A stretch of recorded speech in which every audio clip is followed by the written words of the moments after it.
esto de la logística. Bueno, la clase pasada empezamos viendo un complemento a la exposición que hicieron los compañeros, ¿cierto? Hablamos de equilibrio rosalino. ¿Comprendieron más o menos lo que significa el equilibrio rosalino? ¿Qué impacto tiene una solución hipertónica, una solución hipotónica? La relevancia que tienen las concentraciones de sodio de acuerdo a los compartimentos, como lo vimos en la clase pasada. Sí, esa parte quedó entendida, ¿cierto? Vamos a hablar ahorita de vamos a dividir la clase en dos partes. La primera, quiero terminar de complementar, digamos, un poquito más la clase que vimos la semana pasada sobre los electrolitos. Esta vez hablando nosotros de sodio y de potasio.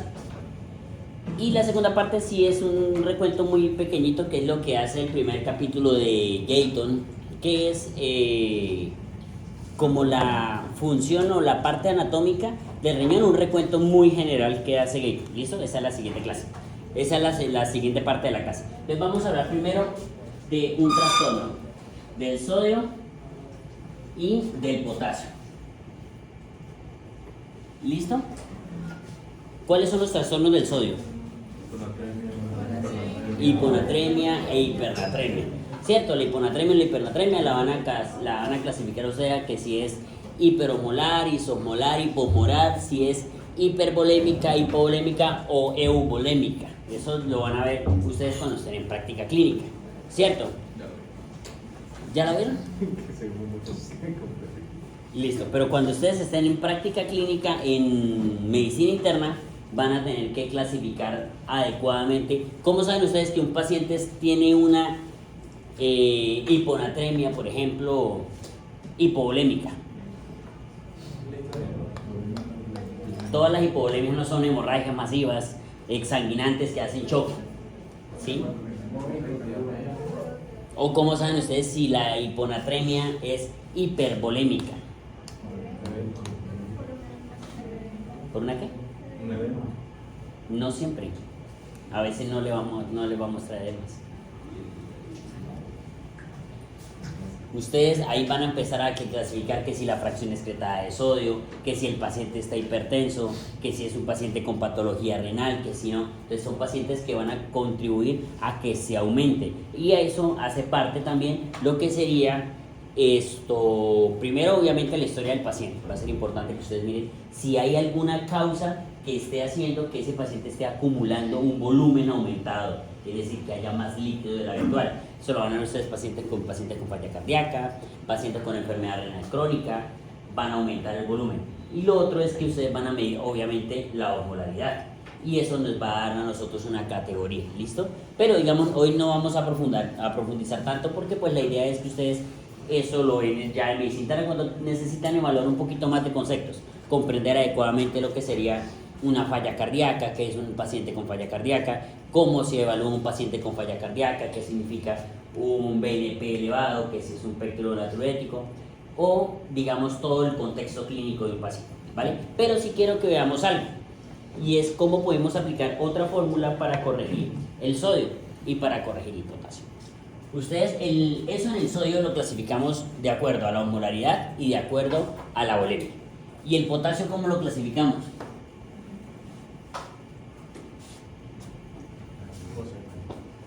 ¿Cómo clasificamos nosotros el potasio? Obviamente también hipercalemia y hipocalemia, pero digamos el que vamos a tratar ahorita más que todo es la hipocalemia. ¿Cómo tratamos nosotros o cómo clasificamos la hipocalemia? Los compañeros de la exposición, ¿dónde están?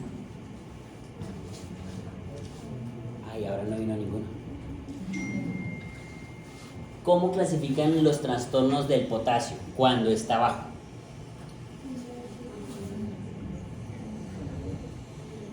¿No? ¿Ninguno? ¿Cómo? Sí, ¿cómo lo clasifican? ¿Cómo se clasifica la hipocalemia o hipopotasemia? Hipopotasemia suena muy chistoso. ¿Cómo es una hipopotasemia leve? Pues se maneja a niveles de 5 de 5, ¿no? ¿Cómo? ¿Cuánto es lo normal aceptable del potasio? 3,5. Entonces leve es cuando está de dónde a dónde. 3,5A. Bueno, aquí para ser más específicos, de 3,49A, moderado,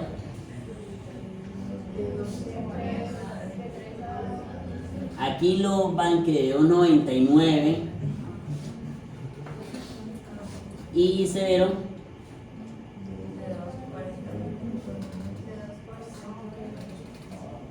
vamos a dejarlo hasta bien, de 2,49 para no perder la dinámica. ¿Listo? Entonces, leve, moderado, severo.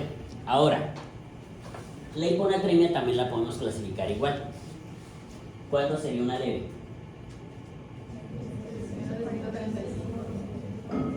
Menos de 135, ¿hasta cuánto? ¿Hasta cuánto? ¿Sí? Sí, sin miedo. Normalmente estas escalas casi siempre las llevan de... Estas dos casualmente van de 5 y 5. Algunas van a encontrar las que varían un poquitico, pero la gran mayoría las van a encontrar ustedes así. Esta la van a encontrar exactamente igual. Entonces, aquí la van a encontrar de 0,9 a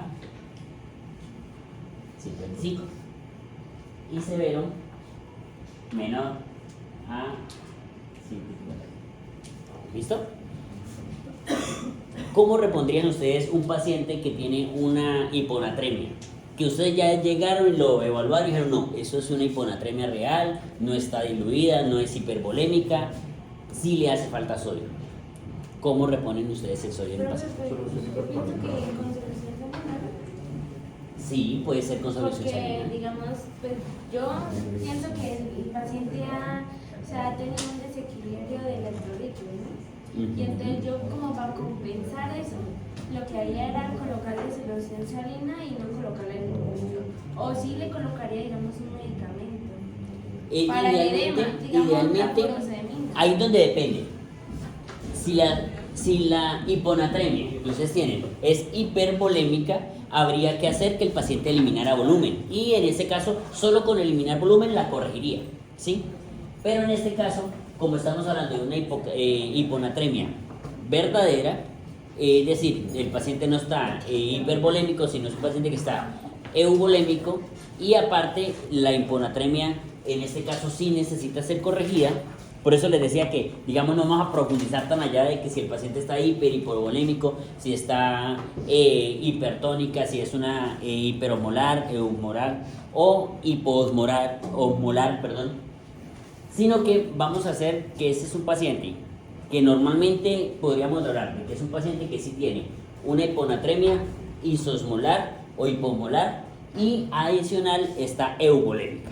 ¿Listo? Es decir, volemia normal, osmolaridad aceptable o ligeramente disminuida.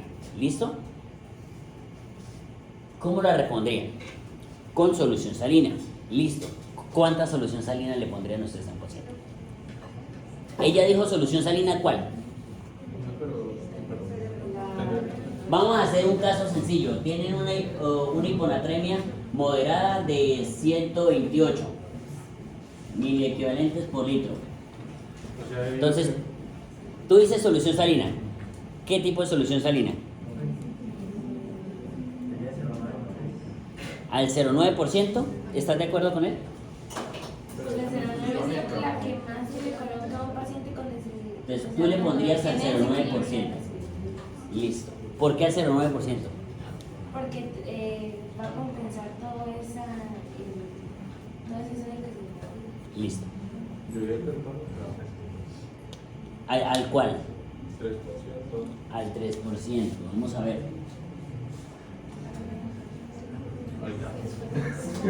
¿Alguien da más o alguien da menos? ¿Todos de acuerdo con los dos compañeros o con uno de los dos?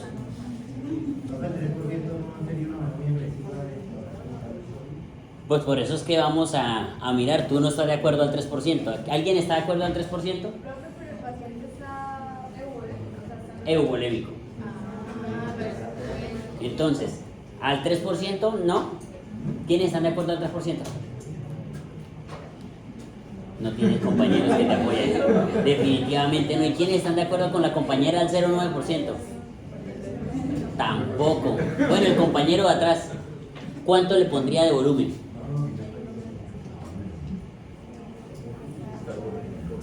¿Cuánto le pondrías de volumen al paciente?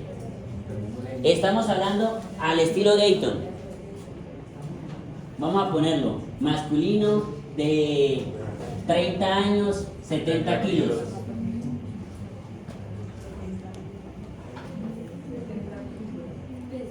¿En cuánto tiene el nivel de...? Está en 128. ¿Cuánto le ponen de solución salina?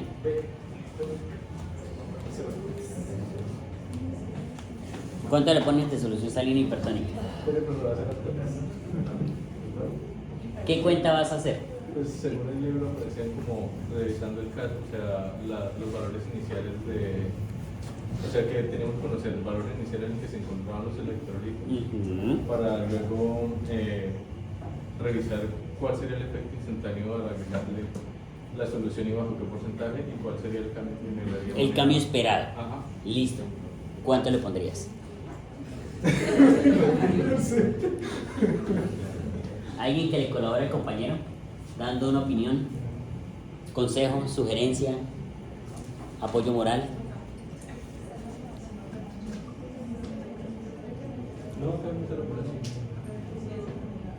Estamos en suspenso esperando que el compañero saque cuentas. ¿Cómo? ¿Por qué no será?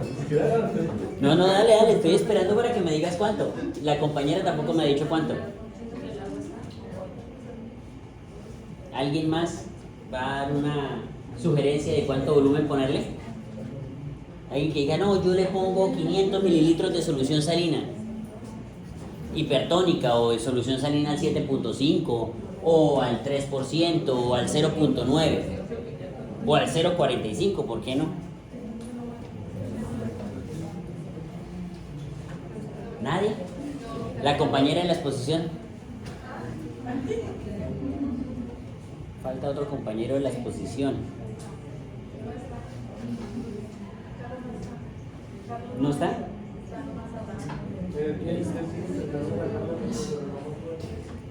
Bueno, La tiene en 1.23. resulta en 1 en 128.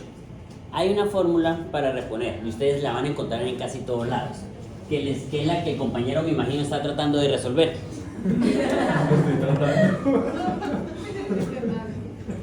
Les va a preguntar la primera, cuando ustedes van a hacer una reposición en especial de sodio, esta fórmula sirve tanto para poner o para bajar sodio, ¿sí? Para subir o para bajar. La fórmula lo que está buscando trata de determinar es cuál va a ser el impacto de 1 litro de una solución en el sodio del paciente. Es decir, qué tanto va a subir o qué tanto va a bajar el sodio en un paciente, partiendo de que sean en un paciente en donde ustedes tienen todos los factores controlados. Ese paciente no está consumiendo sodio de ninguna otra fuente, ese paciente no está recibiendo más sodio o no está recibiendo agua libre de ningún lado, ¿sí? Entonces, ¿cómo dice la fórmula? La que tú estás tratando de resolver. Pues dice que hay que calcular, pues se coge el porcentaje y la cantidad de líquido con el porcentaje de sodio. Se calculan los osmoles por litro en base al peso. Digamos, va a ser más fácil si la expresamos en que calculamos la cantidad de miliequivalentes de sodio que tiene 1 litro de solución. ¿Listo? Entonces, aquí vamos a ver la concentración de la solución. ¿Cierto? Concentración de sodio en la solución, ¿cuántos miliequivalentes? Menos el sodio del paciente. ¿Sí? Profe, la solución sería del 0. Aquí va a variar. No entiendo. Aquí va a variar. La solución es la que yo le voy a poner. Entonces, ahorita que vayamos viendo, van a ver que la solución al 100, al 0.9, al 3% van a tener unas concentraciones y ustedes la pueden buscar. ¿Cuántos miliequivalentes vienen de sodio por solución? Entonces, una solución al 0.9%, ¿cuántos miliequivalentes trae? Si no me equivoco, eso se acerca, trae muy poquito, 140 y pico miliequivalentes. Mientras que la solución al 3% viene más o menos con 512.8, casi 513. Entonces, ese es el número que va acá. Entonces, aquí lo que vamos a ver es la concentración, es decir, miliequivalentes de sodio de sodio que es, por litro que tiene la solución a la que vamos a usar para reponer, ¿sí? Y eso menos el sodio del paciente, es decir, el sodio sérico que nosotros medimos. Entonces aquí vamos a ver sodio, o vamos a poner así, el sodio del paciente, ¿listo? Y eso lo dividen sobre el agua corporal total, más 1. Concentración de la solución que ustedes van a usar para reponer. Ah, mire, llegó el otro compañero de la exposición. Entonces, y ahora se va. No se asuste, venga. Entonces,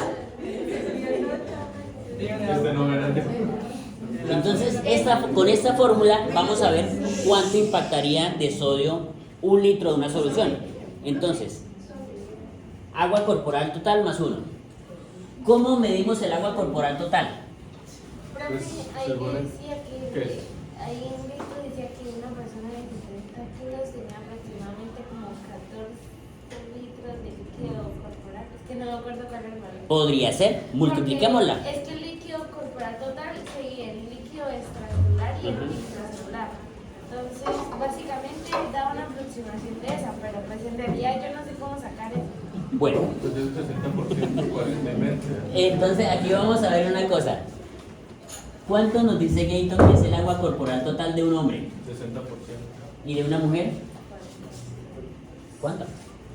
No es tan bajita, normalmente es entre el 50 y el 55%. La mayoría de las fórmulas hacen que el agua corporal total en una mujer es del 50% y en un hombre del 60%. Si es del 60% y necesitamos saber, el agua pues tiene una densidad de 1:1, es decir, bueno, el agua a una atmósfera de presión y a 20 grados centígrados, si no estoy mal, tiene un centímetro cúbico equivale ¿a cuánto? ¿Qué? ¿Otra vez? La densidad del agua, ¿cómo es? 1 gramo sobre mililitro. Recuerden la densidad.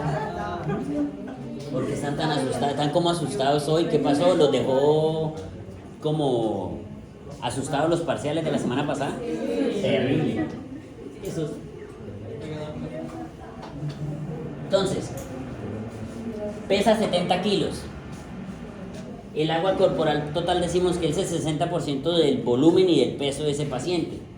Si pesa 70, ¿cuánto es el 60% de eso? 70 kilos. 42. 42. No, 28. Perdón, otra vez. 70 y 60, 42. 42. 42. ¿Por qué no confían en el muchacho? No, ya no tenía que haber preguntado. Terrible. gente de poca fe.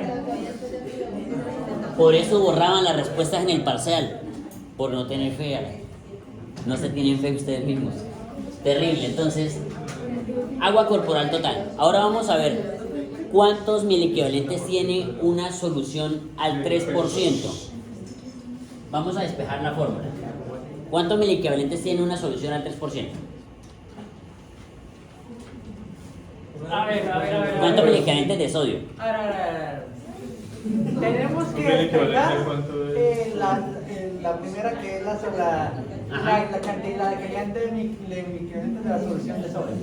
¿Cuántos Así, miliequivalentes? se tendría primero que sacar la parte de la división que es el agua corporal total y el Ya la sacamos. Ya sabemos que el agua corporal total son 42 litros. Entonces ya tenemos este valor. No, sí, exacto, pero es que de todas formas se tendría que sacar, que despejando se tendría que sacar para afuera. Ahorita la sacamos. Entonces vamos a ver. Por el momento tenemos el agua corporal total, Ya está listo. tenemos el sodio del paciente. Ahora tenemos que ver El 1 es una constante, esa no se modifica. ¿Cuál valor nos falta determinar para poder reemplazar? la solución. La concentración de la solución. ¿Cuántos miliequivalentes trae una solución al 3%? 457 aproximadamente. ¿Seguro? No, es que no sé cuánto. Hay que despejar bien. 513, realmente viene 512.80 y pico, pero normalmente la aproximamos siempre a 513. ¿Listo? Entonces, decimos que una solución o un litro de solución, entonces, un litro de solución salina al 3%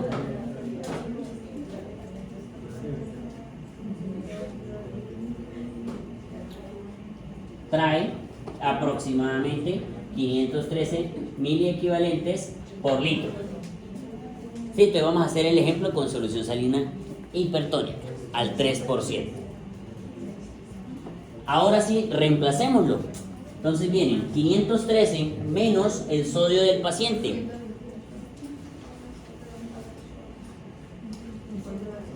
Profe, pero usted siempre nos va a dar el valor del 3% y eso. No, estas las pueden buscar ustedes. Profesor, profesor, Pues sí, normalmente la mayoría de las veces ustedes lo van a reponer al 3%, entonces ya saben que trae 513. La mayoría de las veces, si es una hiponatremia leve, la podemos reponer con solución salina normal, ¿sí? Al 0,9. Pero si la hiponatremia ya es moderada o severa, debe reponerse con solución salina al 3% o al 7.5, es decir, hipertónicas, ¿vale? Entonces, pero siempre teniendo en cuenta que no se suba en 24 horas más de 10 miliequivalentes por litro. Es decir, si este paciente de sodio tiene una hiponatremia y usted en menos de 24 horas, lo máximo que puede llegar a subir es hasta 138, 137. Uno deja el margen de seguridad. ¿Por qué? Porque si sube más de 10 miliequivalentes o baja más de 10 miliequivalentes en menos de 24 horas, vas a generar un daño neurológico. Y hay una cosa específicamente que se llama mielinolisis pontina, y es una lesión que se va a ver axonal difusa, una lesión celular a nivel de puente que se evidencia en los pacientes que tienen o una elevación brusca del sodio o un descenso brusco del sodio que supera una diferencia de 10, bien sea que se elevó más de 10 miliequivalentes o bien sea que se bajó más de 10 miliequivalentes en menos de 24 horas. ¿Listo? Entonces, por eso es que es importante para nosotros tratar de predecir cuántos miliequivalentes le voy yo a subir a ese paciente poniéndole solución salina. ¿Para qué? Para que de esa forma yo le calcule el goteo a ese paciente siempre partiendo de una aproximación. Es decir, de que si yo ahorita que hagamos la fórmula me dice con un litro le vamos a aumentar tanto, bueno, entonces le calculo qué tanto volumen necesito para aumentar menos de 10. Y aparte, cada 6 horas le estoy pidiendo sodio. Le estoy pidiendo un sodio de control cada 6 horas para poder ir viendo cuánto se está aumentando. Y si yo veo que se está aumentando muy aceleradamente, o bajo el goteo o suspendo la infusión. ¿Por qué? Porque muy probablemente me voy a pasar y puedo ocasionarle una lesión al paciente si le aumento el sodio más de 10 miliequivalentes en menos de 24 horas. ¿Listo? Ahora vamos a ver cuánto impacta un litro de solución salina hipertónica. Ya tenemos en la primera parte. Ya tenemos el sodio del paciente, tenemos el agua corporal total, más 1. Ahora, ¿cuánto da eso? 8.95.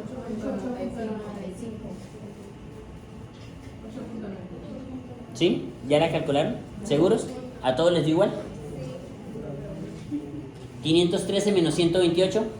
185. ¿Cuánto? 385. Dividido entre 43.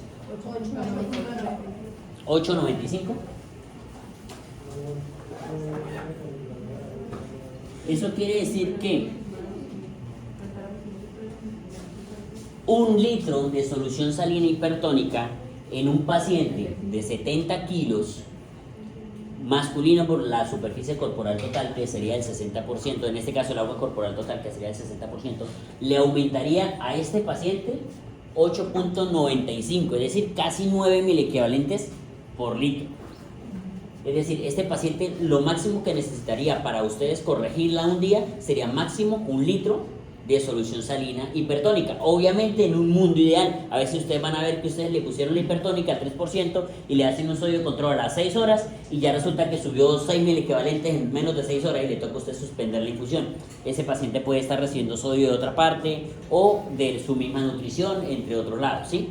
O a veces pasa lo contrario, ustedes les pasan el litro de hipertónica y resulta que no subió 8, sino solo subió 7 miliequivalentes, porque también hay que mirar las pérdidas que se están, digamos, saliendo del cálculo general, ¿vale? Porque recordemos que el cálculo siempre va a ser una aproximación. En el caso de sistemas biológicos, recuerden cuando hablamos en la clase pasada sobre la presión osmolar, que había una fórmula, pero que había que hacer una corrección de acuerdo al sistema, porque pues la membrana no es completamente impermeable, y aparte los sistemas biológicos tampoco son, digamos, de una cierta forma exactos. Entonces por eso es que las predicciones en sistemas biológicos tienden a acercarse, más difícilmente van a ser muy exactos. Obviamente en algunos casos, en algunas situaciones sí los van a ver que son muy exactos, pero en rasgos generales nos ayudan a aproximarnos. ¿Listo? En este caso, nos diría que un litro de solución para un paciente masculino de 70 kilogramos con un sodio de 128 nos aumentaría aproximadamente 8.95 miliequivalentes. Un litro de solución. Eso quiere decir que usted tranquilamente podría, en teoría, infundirle un litro. Entonces, un litro en 24 horas. 1000 mililitros en 24 horas, ¿cómo quedaría esa infusión? ¿Cómo le pasarían a ustedes ese litro en 24 horas? Cuando ustedes infunden un medicamento, ustedes calculan la infusión casi siempre por hora, sobre todo si la infusión va a durar todo el día. Entonces ustedes dividen el volumen total que van a pasar en 24 horas. ¿Cuánto volumen es? Un litro dividido en 24, ¿cuánto les da? ¿Qué? Un litro dividido en 24 horas. 1000 en 24. 41. Eso quiere decir que ustedes, para corregir una hiponatremia, sabiendo que lo máximo que iba a subir en un paciente de 70 kilos es de casi 9 miliequivalentes, podrían dejar la solución salina a 41 mililitros hora de, en este caso sería solución salina al 3% en infusión a 41 mililitros hora. Infusión continua. Profe, y uno allá tiene que hacer una dosis puntual sobre el paciente, ¿sí? ¿O usted ya le sabe cómo la técnica? Sí y no. Cuando ustedes están en práctica clínica, idealmente todos deberíamos hacer esto cada vez que uno va a hacer, es más, cada vez que uno va a hacer una reposición de electrolitos debería hacerlo. Cada vez que uno va a colocar un medicamento debería calcular la dosis exacta por kilo. En pediatría sí se hace mucho más estricto. En adultos siempre los terminan redondeando. Entonces por eso este 41 no falta que le diga, si hizo el cálculo y dice póngale 40 cc hora.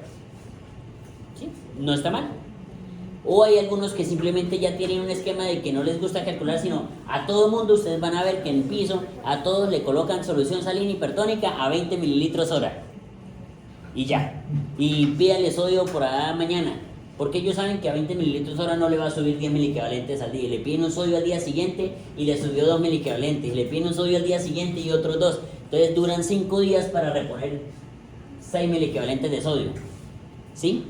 En cambio, si la hiponatremia es severa, pues la necesidad de aumentarlo un poquito más rápido es necesaria, ¿sí? O sea, se necesita aumentarlo un poco más rápido que 1 miliequivalente por día. ¿Por qué? Porque los pacientes con hiponatremia moderada o severa tienden a tener síntomas neurológicos, es decir, el paciente cuando el sodio se empieza a bajar, ya se baja por debajo de 130, 128, 127, el paciente va a empezar a estar somnoliento, con mareo, acénico, adinámico, es decir, a sentir como que no quiere levantarse de la cama, que no quiere hacer nada, que no va a querer moverse.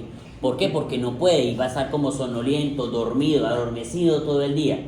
Puede experimentar cefalea, puede experimentar una serie de síntomas que llevan a ese deterioro del estado de conciencia. Y recuerden que un paciente con deterioro del estado de conciencia pues tiene riesgo de broncoaspiración, tiene riesgo de apnea, tiene riesgo de complicaciones relativamente graves, sobre todo porque ese deterioro del estado de conciencia me lo da porque parte de ese cerebrito está empezando a edematizarse y por eso es la necesidad de reponer el sodio, porque si hay un sodio bajo, ¿qué pasa con el sodio bajo? Recuerden que tenemos... ¿Cuáles neurotransmisores saben? Cuando tenemos los dos compartimentos y en cada lado hay 135 miliequivalentes y acá 135 miliequivalentes. Recuerden que el compartimento no solo tiene sodio, el compartimento tiene agua. Y si aquí se baja el sodio afuera, digamos que esto es plasma, afuera el sodio está abajo, siempre va a tender a igualarse. Por ende, el sodio de la célula se va a disminuir, o al haber más sodio adentro, en este caso como la célula no deja salir el sodio, ¿cómo se va a disminuir esto? Ingresando agua. ¿Por qué? Porque el agua libre, aquí entramos a lo que es ósmosis, cuando lo vimos en el primer corte. El agua libre va a ir de donde hay más agua libre a donde hay menos agua libre. Y ahí es donde empieza a generarse el edema celular. Dentro de la célula se empieza a hinchar, la célula se empieza a edematizar. ¿Por qué? Porque empieza a ingresar agua. Y ahí es donde, por eso es que el sodio, los trastornos del sodio, el primer órgano que ustedes casi siempre, o los primeros signos que le va a mandar, que le va a mostrar ese paciente son deterioro neurológico o signos asociados al sistema nervioso central. Porque con que se edematice de pronto un músculo, una célula muscular, primero la célula muscular tiende a ser más resistente al edema, ¿sí? Es un poquito más difícil de inflamar. Y segundo, si se edematiza una extremidad, hay un espacio, digamos hay un rango aceptable en donde podría tolerarse sin que pase nada. Pero si se empieza a edematizar el sistema nervioso central, ¿qué pasa con ese volumen? ¿Para dónde se va a distribuir si es una bóveda y está cerrada? No puede aumentar. Adivinen qué va a pasar con ese cerebro. Él va a tender a salirse por cualquier orificio corporal que tenga. ¿Cuál es el orificio más grande que tiene el cráneo? Por ahí. ¿Qué pasa si baja el cerebro por ese lado y el cerebelo comprime el mesencéfalo o comprime bulbo o tallo? ¿Cuál es? Ahí tenemos unos núcleos respiratorios y tenemos unos núcleos que van a controlar la tensión arterial y la frecuencia cardíaca. Y si nosotros los comprimimos, los dañamos. Y si nosotros dañamos eso, el paciente se hipotensa, se bradicardiza y no logra respirar. Por eso es que cuando nosotros queremos diagnosticar, lo que hablamos de muerte encefálica cuando vimos lesiones neurológicas, cuando ustedes van a ver en clínica que diagnostican la muerte encefálica, no buscan mirar si el paciente puede moverse, no buscan si la corteza tiene funcionalidad. Ellos lo que están buscando es evaluar pares craneales. ¿Y los pares craneales dónde están los núcleos? En tallo, en mesencéfalo. Entonces ahí es donde vamos a buscarlos. ¿Por qué? Porque si nosotros perdemos la funcionalidad de mesencéfalo y perdemos la funcionalidad de tallo y todos los sitios donde están los núcleos de los pares craneales o los núcleos respiratorios y cardiovasculares, el paciente va a perder completamente la autonomía en su capacidad de respirar, de tener una frecuencia cardíaca y de tener una presión arterial. Mientras que usted puede estar vivo, postrado en una cama, así no pueda mover ni el dedo pequeño del pie. ¿Cuántos pacientes no van a ver de pronto ustedes en el transcurso de su ejercicio médico que van a estar en postración plena, es decir, dependientes completamente de todos los demás, porque el paciente, por mucho de pronto, solo mueve los párpados? Van a haber muchos pacientes así y están vivos. No, eso no puede decir que estén muertos, que están en una condición que quizás no es la mejor y digamos ya choca un poco con lo que sería el concepto de calidad de vida, sí. Pero el paciente tiene signos vitales y por ende debemos seguir diciendo que el paciente está vivo. Aunque la familia le diga a usted que eso es estar, ¿cómo es? Muerto en vida, entre otras, un montón de cosas, pero el paciente tiene frecuencia cardíaca, el paciente respira solo y el paciente tiene tensión arterial y pulso. ¿Sí? Entonces, si el cerebro intenta salirse por el orificio magno y hay una compresión y dañamos esos núcleos, viene una lesión mesencefálica severa y ahí es donde nosotros buscamos denominar lo que se llama una muerte encefálica. Y ahí es donde empieza todo. Entonces, ¿listo? Entonces, por eso la importancia de controlar la osmolaridad y controlar los niveles de sodio en un paciente. Obviamente, un paciente con un sodio de 128 muy probablemente no le va a desarrollar una sintomatología muy grande, a más que de pronto un mareo, un poquito de debilidad y como que se siente muy adormecido, no más. Pero si ya tienen un paciente con un sodio de 124, 123, muy probablemente va a estar con un deterioro del estado de conciencia y muy probablemente se lo van a llevar a usted al hospital y venga el médico de la unidad básica donde no tiene laboratorios, pero le llegó así deteriorado, él lo intubó y se lo trae usted intubadito. ¿Por qué? Porque hizo un deterioro del estado de conciencia y es un paciente que tiene una indicación de intubar porque no protege la vía aérea. No logra proteger la vía aérea y por ende tiene un riesgo de obstrucción, de que se vomite, se broncoaspire y se llamaba paciente. ¿Listo? Entonces, por eso la necesidad de conocer cuánto le podemos subir máximo a un paciente, qué impacto va a tener una solución con una concentración específica en un paciente de acuerdo a su superficie, en este caso a su agua corporal total y a los miliequivalentes que tiene el paciente y la mezcla que le estamos infundiendo. Esto nunca lo van a hacer ustedes de pronto con una solución salina al 0.9% porque realmente llevar un paciente a una hipernatremia con una solución al 0.9 tendría que infundirle muchísimo líquido, muchísimo. Y ustedes van a ver que hay pacientes con cuadros de dengue o otra cosa que le infunden 150, 200 y pico y aún así no sube el sodio más de 3-4 miliequivalentes porque la concentración es muy baja. Pero si estamos hablando de una solución al 3%, ahí sí podemos subir ampliamente, entonces deben tener mucho cuidado con los volúmenes que infunden. ¿Listo? Una pregunta, ¿ese 513 es una constante o...? No, esta es la concentración del sodio que tiene la solución salina al 3%. Cada litro tiene esto. Pero siempre va a tener esa solución específica. Sí. Ese nivel. Exactamente. Ok, listo. Si la tienen que al 7%, al 6%, ¿cuánto tiene? El doble, ¿sí? Al 7.5 va a tener más, ¿vale? Es la concentración. Exactamente, y si la tienen al 0.9, pues van a ver por qué, por lo menos, esa solución salina al 0.9% no tiene más allá de 140 y pico miliequivalentes. ¿Listo? Si no me equivoco es como 144, 145 miliequivalentes de sodio por litro. Eso quiere decir que cada bolsa trae apenas 72.5 miliequivalentes de sodio en 500 mililitros.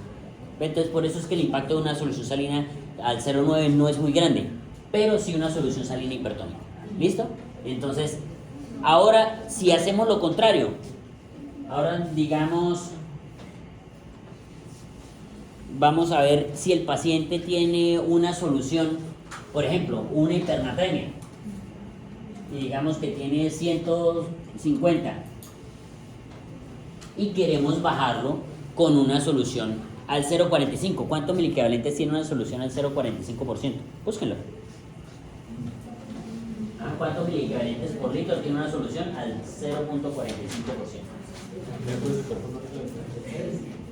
Sí, también.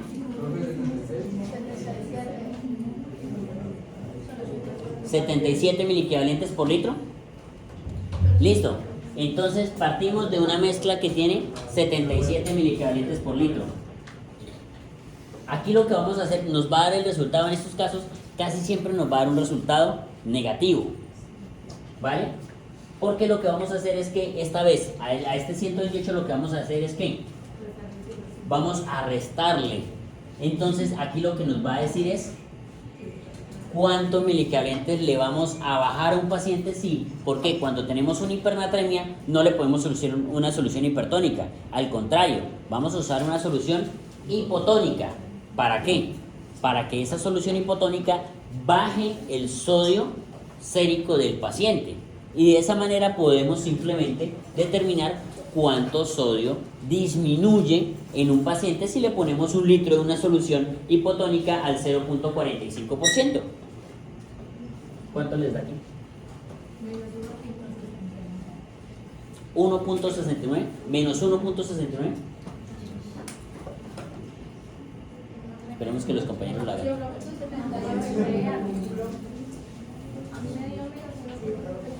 Menos 1.78.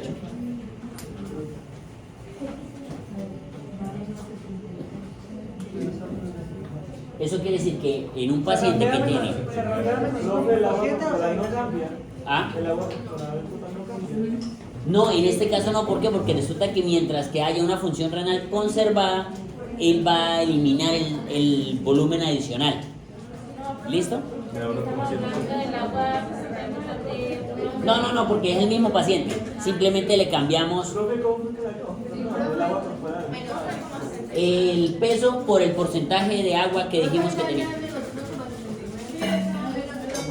podemos decir que un litro de solución prácticamente disminuiría entre 1.79 y 1.8 miliequivalentes. No alcanza a disminuir ni siquiera 2 miliequivalentes un litro de solución. Por eso es que cuando ustedes vean esos pacientes con solución hipertónica, a veces con solución, perdón, con hipernatremia, a veces le ponen solución hipotónica. Y como no bajan, ¿qué terminan poniendo? Destroza al 5%. Eso no tiene sodio. Entonces prácticamente eso sería K0. Entonces 0 menos 150, la destroza, como no tiene sodio, sí baja la anatremia muy rápido. ¿Cómo? Sí, pero como es al 5%, la cantidad de miligramos de destroza que usted le está aportando es muy poquito. Al 5% tiene 5 gramos en 100 mililitros. Eso es 5% del 77. No, esto es al 0.45. 0.45. La que va al 5, la destroza al 5% tiene 0, eso no tiene sodio. Ah, ok. ¿Cuánto bajaría si yo le pongo destroza al 5?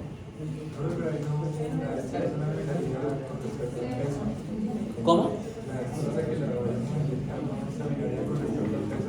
En este caso nosotros vamos a calcular el impacto y después, de acuerdo al impacto, calculamos el volumen. ¿Cuánto? 2,55 Baja 2.5 miliequivalentes cada litro de destroza, y por eso es que ustedes normalmente van a ver a veces en práctica clínica, sobre todo cuando pasan por UCI, que el intensivista hace la ronda y dice: póngale 80 cc de destroza, 90, 100 cc de destroza al 5% por hora. 100 cc hora en 24 horas va a ser aproximadamente 2 litros y medio. 2 litros y medio por 2.5, es decir, 2.5 por 2.5, ¿cuánto es? 6.20.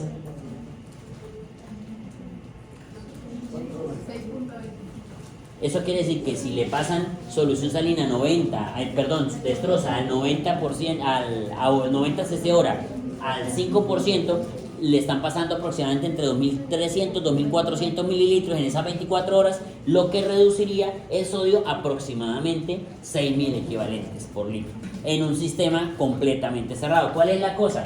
Que normalmente igual cuando vayamos a hacer reducciones de sodio que tienden a ser agresivas, siempre tenemos que medir la cantidad de sodio sérico o el sodio sérico del paciente cada 6 horas para que nos demos cuenta cada 6 horas si estamos bajando muy rápido el sodio o si estamos subiendo muy rápido el sodio, y no sea que al cabo de 24 horas, ay, le subí 15, ay, ya que.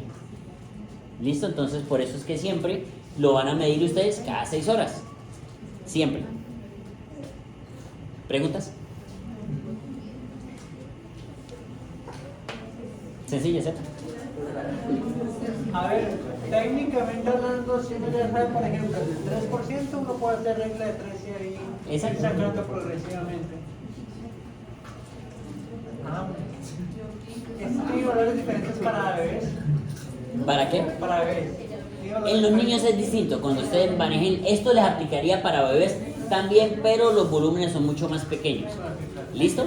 Entonces, obviamente los volúmenes son mucho más pequeños y el agua corporal total también varía, porque recuerden que en los bebés el agua corporal total, dependiendo de la edad, va de 80, 70, entonces dependiendo, cuando pasen por pediatría lo van a ver. ¿Listo? Pero en general la fórmula es aplicable. ¿Listo? Y para el, y para la... Diga. Profe, que me da, que nos pasa que no funcionamos en eso de 2.5 más 2.5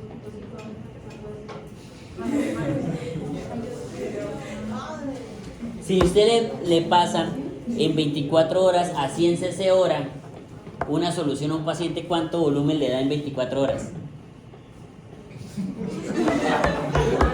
Otra vez más. A 100 cc hora durante 24 horas, ¿cuánto volumen infunde usted? 2.400 aproximadamente. De ahí salió el primer 2.5. ¿Y el segundo 2.5 dónde salió? De la fórmula que ustedes hicieron.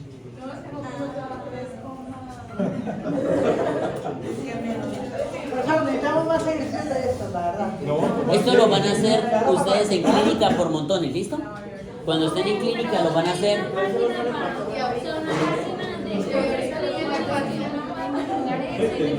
No, es que tengo miedo de que a lo mejor usted nos tenga a tocar el quiz.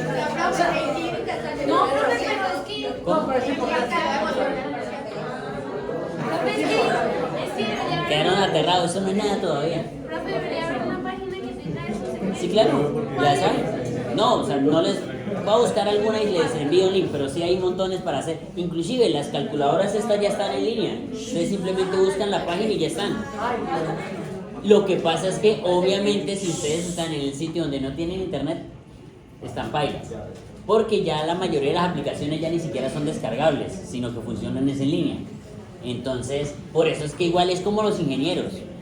A usted, al ingeniero le enseñan a hacer los cálculos, no porque vaya a hacer los cálculos toda su vida así. Se le enseña porque, pues, primero les ayuda a ustedes a expandir y a desarrollar un poquito de capacidades neurológicas para desarrollar ese tipo de cálculo ustedes solitos. Ya luego, cuando lo saben hacer, se les dice, busquen la página y simplemente meten los datos y ya les da el volumen. ¿Listo? Entonces, mucho más fácil. Y si ustedes le preguntan a ChatGPT, más rápido.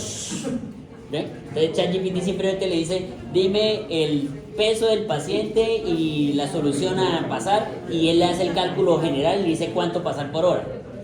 ¿No cree? A veces es necesario usarla. La inteligencia generativa sirve para mucho. Entonces, preguntas hasta ahí. Fácil. Ahora, potasio. Pero ve, tengo otra duda. Entonces, se saca es cuánto peso trae el agua con las personas. No. Es que no entendí lo del líquido corporal total. ¿Cómo lo sé? El peso del paciente por el porcentaje. Si es hombre es por 60, si es mujer es por 50. Es decir, O sea, no, pero usted, por ejemplo, usted tiene 40 kilos, entonces 40 kilos por 0.6. Bueno, en su caso usted es mujer, sería por 0.5. M de masculino, ¿listo? Por fin no está tratando.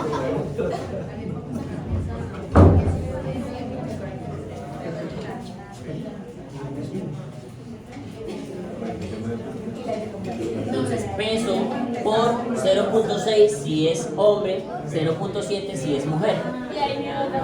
Y ahí le da a dar este número, que es el agua corporal total. ¿Listo? El más uno siempre va a estar ahí, ¿verdad? Sí, esta es una constante. Ahora, ¿cómo corregimos el potasio?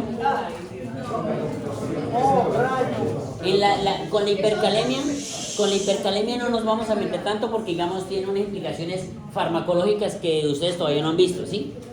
Pero que cuando pasen por fármacos seguro las van a ver y allá nos volveremos a encontrar, probablemente. Entonces, no, yo no doy fármaco, pero doy procedimientos y en procedimientos vemos eso. ¿Ve? Entonces, ahí. ¿Cómo corrigen ustedes una hipocalemia? Sí, para la hipercalemia no, porque requieren un conocimiento básico de farmacología que ahorita, pues, digamos, en el nivel académico en el que están, no lo van a conocer. Y hay algunas cositas que sí podrían hacer, pero tendría que ser más adelante cuando ya veamos endocrino, ¿listo? Para saber por qué la insulina baja el potasio. Pero sí vimos ya por qué, por ejemplo, la acidosis o la alcalosis sí mueve el potasio hacia un lado o hacia el otro. Igual que mueve el oxígeno y el dióxido de carbono, esa parte sí ya la podemos saber. Pero nos falta conocer farmacología para conocer un poquito más. Entonces con la hipercalemia hoy no nos vamos a meter, pero con la hipocalemia sí lo podemos hacer. Entonces, ¿cómo sabemos cuánto potasio le ponemos? Tenemos un paciente, ¿tiene algo con lo que pueda borrar? Papel higiénico. Sí, vale. Que se la pegaba. Borra más fácil. Los sofás. No se suelta. No se le quita.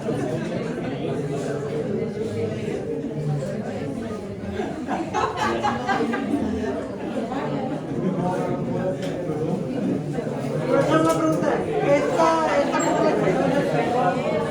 serviría para alguien con sobrepeso? Claro, También porque hay otras reglas. no, porque usted lo que hace es calcular el peso. Porque recuerden que en estos casos, aunque estemos hablando de que la persona está en sobrepeso, nosotros estamos calculando el agua es con base al peso del paciente. Obviamente hay algunos que dicen que cuando está en cierto peso hay un aumento. Lo que habría que tener en cuenta de pronto donde sí podría variar no sería en el peso, sino en el porcentaje de masa. Si es un obeso, pero que su proporción de grasa es muy superior a la de masa corporal, en este caso muscular, sí de pronto podría haber una implicación, porque la grasa tiene menos proporción de agua. ¿Listo? Ahora miremos cómo vamos a reponer este potasio. Ahora volvemos al caso clínico, así como el del paciente, del parcial de Keyes. En este caso, tenemos un paciente, volvemos a lo mismo. En este caso vamos a tener a una paciente femenina de 28 años que está cursando con una hipocalemia. Vamos a dejarla en moderada, una hipocalemia moderada de 2.86 miliequivalentes por litro. ¿Cómo reponen el potasio y cuánto potasio le hace falta a esa persona? Pregúntele a ChatGPT cuánto potasio le falta a una persona. No, dale. Pero, o sea, ¿cuánto creen ustedes? ¿Ah? No. Sí, o sea, sí, ese es el potasio, pero el potasio normal. Pero en este caso ya sabemos que la paciente tiene una hipocalemia moderada. ¿Cuánto potasio tiene normalmente una persona? No, aquí estamos hablando de potasio total. Es cercano al 100%. No, Total. total. O sea, ¿Qué es lo que se hizo, profesor? ¿Cuánto potasio total tendría una persona? ¿Cuántos miliequivalentes por litro en general tendría una persona? En total. Resulta que ahí hay otra constante. ¿Cuánto hay? No. No. Busquen. Potasio corporal total. ¿De dónde?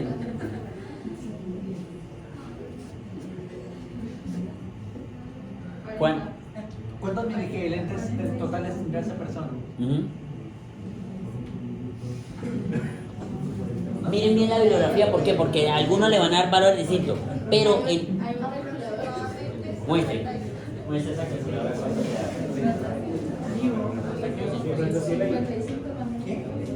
50 en general. En general, ustedes van a encontrar diferentes valores, en algunos desde 45 hasta 55, pero en general, por regla, se asume que el paciente tiene 50 miliequivalentes por kilogramo de peso, y eso es el potasio total. ¿Sí? El potasio total. Para nosotros reponer esto, resulta que la teoría nos dice que por cada 5 miliequivalentes que descienden le vamos sumando al 5%, es decir, un paciente con una hipocalemia leve tiene un déficit del 5%, un paciente con una hipocalemia moderada tiene un déficit del 10%, del 15%, y de ahí van bajando de 5 en 5. ¿Sí? Es decir, ¿por qué es necesario saber el potasio corporal total? ¿Por qué? Porque necesitamos saber de cuánto es el déficit. Si esta paciente tiene un déficit que estaría dentro del moderado, ¿cuánto potasio le hace falta? Esta paciente debería tener por peso 70, ¿dónde está el peso? Bueno, no, esta es la edad. Ponerle el peso. Digamos, vamos a decir que pesa 70 también para que sea más fácil calcular. ¿Cuánto? 3.850. Este sería el potasio total. Y si decimos que tiene un déficit del 10%, ¿cuánto potasio le falta?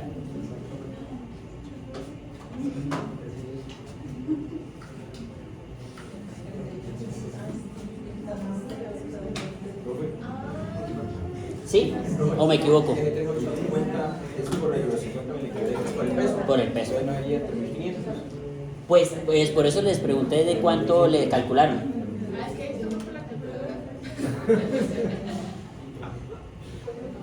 ¿Sí ve por qué no se pueden confiar de la calculadora? Ah, bueno, aunque la calculadora multiplicó fue por 55, me imagino.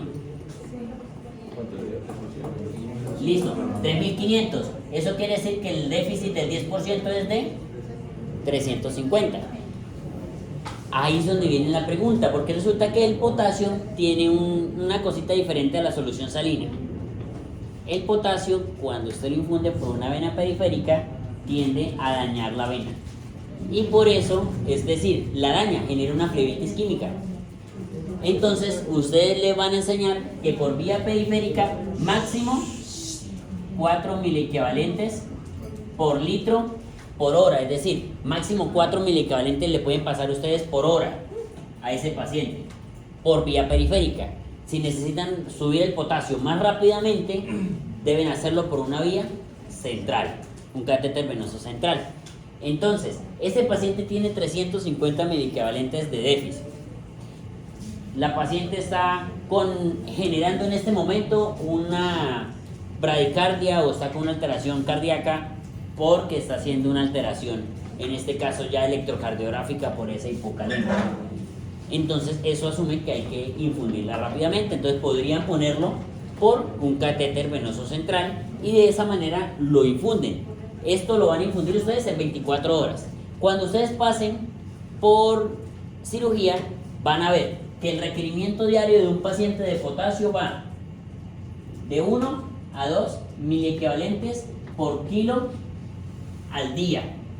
Es decir, el paciente usted le va a calcular, si usted tiene un paciente que no le está dando nutrición por ningún lado, o le va a dar nutrición pero parenteral, ese paciente no va a comer, es decir, vamos a quitar el factor, se absorbió todo, no se absorbió todo el potasio, vamos a tener control total de la cantidad de potasio que le vamos a infundir. Los nutricionistas le calculan esto al paciente, ellos le calculan el basal. Dice, no doctor, ya por la nutrición le estamos dando el basal. Esta paciente de 70 kilos le estamos poniendo 140 miliequivalentes al día. Le están poniendo de a 2 miliequivalentes por kilo día. Entonces ya tiene un basal. Pero es que aparte del basal tenemos que subirle el déficit. Este déficit si quiere se lo podemos subir en 24 horas o en 48 horas. ¿Sí? Lo ideal es que si no tiene síntomas, pues no hay afán, se la podemos subir en 1 o 2 días o 3 días.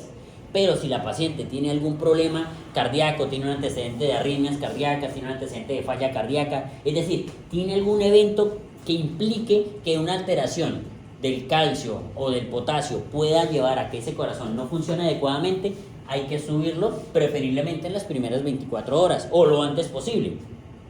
En las unidades de cuidado intensivo ustedes van a ver que en 6 horas meten 80, 100 miliequivalentes y en las otras 6 horas otros 100 miliequivalentes y en otras 6 horas otros 100. Y así lo recuperan en 18 horas, ya tiene todo el montón de potasio. Si no, pues usted lo tendría que dividir en 24 horas. 350 dividido en 24.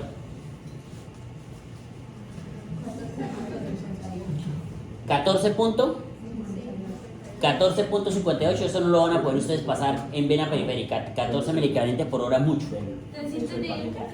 350 dividido en 24 horas. Entonces ya indica que hay que subirlo a una vena central. O la más fácil, si el paciente no tiene un síntoma, no tiene ningún evento cardíaco o no tiene una patología coronaria, lo dividimos en 2 días. Estos serían... No, ¿cuánto miligramos? Esto dividido entre 2. No, pero Ahora, 175 dividido en 24. Profesor, una pregunta, ¿qué significa esa flecha? ¿Cuánto? Sigue siendo alta, pero ya un poco menor.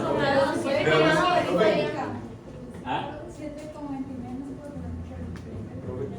No, porque el volumen máximo que ustedes van a poner por hora es de 4 y más.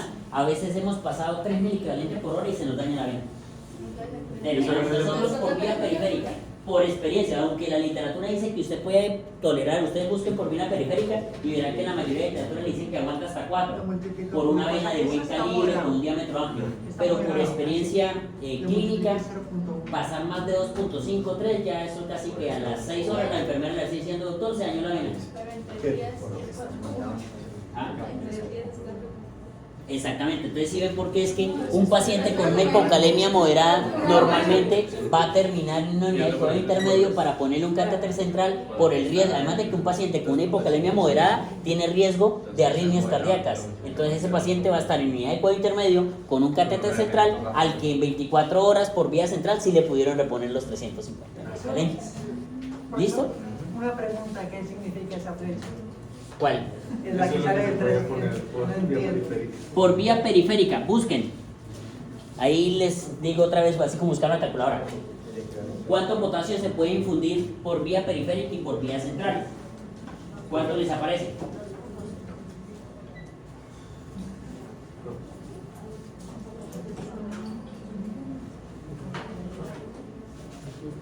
El 0,1, o sea, es porque el 0,1 estamos al lado de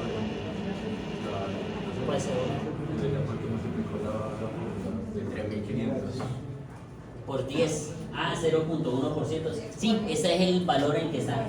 Al que está. Si está, ese es el déficit. Cuando Otra vez. Equivalentes. 3. que, Cualquiera puede que 3. ya les digo para qué. Ahí dice que 3. En otro lado, ¿alguien encontró algún sitio donde diga más de 3.000 equivalentes? En la mayoría de sitios van a encontrar que 3, máximo 4 equivalentes. Pero lo que les digo, por experiencia, digamos, viendo lo que sucede normalmente, nosotros en unidades de cuidado intensivo o en clínica, nunca pasamos más de 2.5 equivalentes por hora de potasio por una vía periférica porque se termina dañando. Terminan haciendo flebitis. ¿Alguien aquí es enfermero? ¿No? Terminan generando flebitis química, entonces rapidito se daña la vena y ¿sí le ha pasado? Bueno, entonces ustedes saben lo que es una flebitis química, algunos lo han canalizado y será extravasado líquido y duele y se hincha y se pone rojo y arde. Bueno, eso pasa. Entonces van a terminar dañando las venas del paciente. Un día yo estaba intentando, pues mi mamá que es enfermera y me pone yo a canalizar gente y un día me dijeron que pasara un suero y pues yo estaba segura que yo era capaz y yo fui, la canalicé y eso. Póngale que a la hora o a los 40 minutos tenía la mano así. Ah, porque se te extravasó. Se extravasó y eso es una de las complicaciones, digamos, esa es una de las complicaciones que se ve en las venoclisis y es muy probable que pase en muchas veces. No pasaba nada. No, normalmente si solo se extravasó, ella solita vuelve y se reabsorbe al cabo de las horas o algunos días, dependiendo de qué tanto el volumen se extravasó. Listo. 3.500 es el potasio total. Dijimos que dependiendo del nivel en el que está el sodio, la hipocalemia la podemos dividir en leve, moderada y severa. La hipocalemia leve tiene un déficit del 5%. Se estandariza que si tienes entre el 3.5 y 3, hay un déficit del 5, es decir, te falta el 5% del potasio corporal total. Si tienes entre el 2.99 y 2.5, te falta el 10%. Y si tienes bajo, a medida que vas bajando, vas de 5 en 5, ¿listo? Y ahora, sacamos, entonces, si necesitamos saber cuánto potasio nos falta, pues debemos saber cuánto potasio corporal tendríamos teóricamente.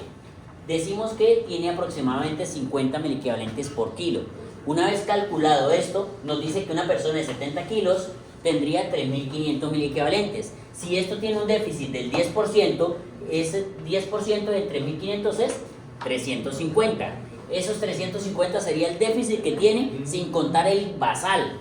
Entonces, por eso les decía, basal, esto lo manejan ustedes o en pediatría lo van a manejar ustedes. Cuando ustedes vean los neonatos, ustedes van a tener que hacer la fórmula de cuánto potasio al día, cuánto sodio al día y multiplicado y sacar el volumen total en una bolsita chiquita y la enfermera les va a preparar esa bolsita que es la que ustedes le van a infundir a ese recién nacido de 2, 3, 4 días de vida. Listo, y van a ver que hay unos electrolitos que se colocan el primer día y hay otros que se colocan a partir del segundo o tercer día en adelante. Entonces eso es lo importante, que ustedes sepan cuánto potasio tienen, cuánto es la infusión del basal, igual que el sodio basal, y cuánto es el requerimiento que tienen déficit. Y aquí lo que estamos viendo es de cuánto potasio pueden infundir por una vena periférica o por un catéter venoso central. Por vía periférica la mayoría de la literatura les dice que de 3.5 a 4, algunas dicen que 3, pero lo que yo les decía ahorita es que por experiencia, viendo lo que sucede cuando se infunde potasio por vía periférica, nosotros personalmente casi no, por ejemplo en mi caso, y los especialistas de la unidad, no infundimos potasio a más de 2.5 miliequivalentes por hora. ¿Por qué? Porque hemos visto que la mayoría de los que infundimos a más de 2.5, 3, ya se dañan las venas rápidamente, a las 2-3 horas de estar infundiendo se dañan. Entonces, si necesitamos infundir mayor velocidad de potasio, pues en la unidad tenemos la posibilidad de poner un catéter central rápidamente y no hay problema. Pero si están en hospitalización, entonces usen concentraciones menores. Por vía central pueden ustedes poner es más, por vía central la literatura dice que puede ir entre 20 y 40 miliequivalentes por hora, o hasta 50 miliequivalentes por hora, es decir, 350 sobrado, porque usted si pasa hasta 50 miliequivalentes por hora, en 24 horas usted podría pasar perfectamente, ¿qué? 500 miliequivalentes, 600 miliequivalentes aproximadamente. Entonces usted perfectamente podría pasar esto muy rápido, pero por vía central, por vía periférica no. Entonces siempre tengan en cuenta eso, ¿listo? Miren cuánto puede pasar un catéter venoso central. En alguna literatura dice hasta 80 por hora, pero eso es muchísimo. Entonces la mayoría van a conseguir ustedes que de 20 a 40, 20 a 50 miliequivalentes por hora. ¿Ah? ¿Cómo? ¿Qué? En este caso, los miliequivalentes aquí, si ustedes hacen el cálculo, en un día serían esos 350 dividido entre 24. Nos daba hace un momento 14 punto algo miliequivalentes. Por vía periférica, no. Y es ahí, por eso es que ustedes cuando estén en práctica clínica van a ver que una hipocalemia moderada la comenta una unidad de cuidado intermedio. ¿Por qué? Porque los trastornos del potasio, cuando se bajan de 3, ya aumenta el riesgo de arritmias cardíacas, que van a generar un riesgo hemodinámico y ese paciente se les puede complicar. Ese paciente tiene que estar en una unidad de cuidado especial, cuidado intermedio o cuidado intensivo. ¿Listo? ¿Por qué? Porque ya vimos que por vía periférica vamos a tardar como 5 días en recuperar ese potasio. Sin contar que no le estamos ni siquiera poniendo el potasio basal de él, sino solo la reposición. Ahora si le sumamos el basal, habría que a este 350 más, dijimos que vamos a ponerle 1 por kilo, más 70, serían 420. 420 dividido entre 24, ¿cuánto les da? 17,5. Eso no lo van a pasar ustedes por una vía periférica. No sirve, no se puede. ¿Quién lo decidió? No mentiras. Entonces, no, ahí donde les pondrían a ustedes el meme ese, doctor, me llegó el paciente con una hiponatremia en 120, pero ya la tengo a 135 y todos como que, ¿qué pasó aquí? ¿Cómo así? Entonces, por eso de ahí en la clínica ustedes van a escuchar el meme o el dicho común de que no hay nada más peligroso que un interno con iniciativa. Ese es el problema, porque cuando tiene iniciativa pero tiene conocimiento no pasa nada. Pero a veces hay iniciativa, pero falta conocimiento, y ahí sí poseemos problemas. ¿Listo? ¿Preguntas? ¿Dudas? Esta era la parte que quería darles de la reposición de electrolitos, que en la clase pasada evidentemente no alcanzamos a verlo. ¿Listo? Ahora sí continuamos con el tema. ¿Le ha tocado ver eso? Tipo, que alguien haga eso.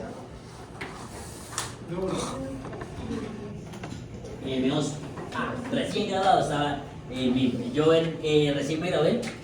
Mi primer trabajo fue en la UCI del MEOS. Recién me gradué.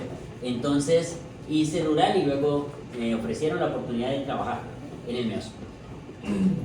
Está un paciente que llegó con una hiponatremia, una hipernatremia como de 154, 153 miliequivalentes por una deshidratación, y bueno, lo rehidrataron y seguía con hiponatremia y resulta que le pusieron solución, en este caso fue, no me acuerdo si fue con destrozo, solución al médico. El caso es que le pusieron una solución y claro, el paciente llegó como a las 8 de la mañana y yo entré a turno de noche, ese día en la noche, es decir, el paciente en menos de 12 horas, porque entró como a las 8 o 9 de la mañana y cuando me lo consultaron como a las 7:30 de la noche, yo estaba recién entrado al turno, yo estaba en la UCI, llamaron a la UCI, no doctor, que tenemos un paciente aquí abajo en urgencias que hizo deterioro del estado de conciencia, y yo, bueno, pues sí, vamos a ver por qué deterioró. Y el paciente no, en la mañana llegó como sonoliento, luego le pusieron destroza, no sé qué, lo rehidrataron, como al mediodía estaba ya bien, hablaba, comía súper bien, y como a las 6 de la tarde estaba otra vez muy sonoliento. Y cuando fuimos a mirar, pasó del sodio de 152 a un sodio de 120. Es decir, hizo la escala en donde el paciente recuperó conciencia mientras tuvo el sodio normal, y luego cuando volvió a bajarse el sodio, volvió a deteriorarse el estado de conciencia y por eso lo intubaron. Entonces el paciente lo intubaron por una iatrogenia, es decir, por un paciente al que le bajaron el sodio abruptamente como 30 miliequivalentes. Y obviamente el neurólogo casi se pega al techo cuando escuchó esa vaina y mandó a pedir, no, tómele una resonancia, eso se le tragaron el tallo a ese paciente, ese no va a salir, Y efectivamente, pues sí quedó jodido. Se despertó, el paciente se despertó, sí, pero sí quedó con secuelas neurológicas, obviamente, sobre todo motores. Entonces, pues, pasa, ¿sí? Entonces, lamentablemente ustedes van a ver muchas secuelas de patologías que a veces no son o no están dentro de eso. ¿Quién está viendo epidemiología aquí? No, nadie. ¿Nadie? Antropología e historia. Eso no cuenta. En epidemiología, Según el pensum. no para lo que voy a decir. En epidemiología ustedes van a conocer una cosa que se llama historia natural de la enfermedad. La historia natural le va a decir que hay un estado prepatológico, patológico y de reproducción. Ah, no, van adelantadísimos. Entonces, en la historia natural de la enfermedad, ustedes van a ver que el deterioro del estado de conciencia en un paciente que llegó por un estado de deshidratación, de una hipernatremia hipovolémica, no está saliendo con secuelas neurológicas. Eso hace parte de una iatrogenia. Es como cuando va el paciente y le coloca una sonda vesical, resulta que en la colocación le hicieron un trauma ventral, y resulta que el paciente terminó con una amputación de pene con un trauma ventral. Y pasa. Y he tenido oportunidad de conocer unos 2 o 3 casos de eso por trauma ventral. El más trágico, un paciente como de 20 años, aunque ese sí fue el mismo. Es decir, le colocaron la sonda y él se la arrancó con todo el balón. Entonces, ¿saben qué? El baloncito. El baloncito que se infla para que no se salga. Se le arrancó, dañó toda la uretra desde la vejiga hasta allá, tuvieron que operarlo de urgencia. Bueno, lo operaron, urología trató de reconstruir la uretra, luego tenía que estar acudiendo cada mes, cada 2 meses a dilataciones, es decir, a que introducen una sonda de un metal específico para dilatar la uretra. Eso es doloroso, se hace bajo sedación y se mojó. Yo creo que debes ponerlo. ¿Se mojó?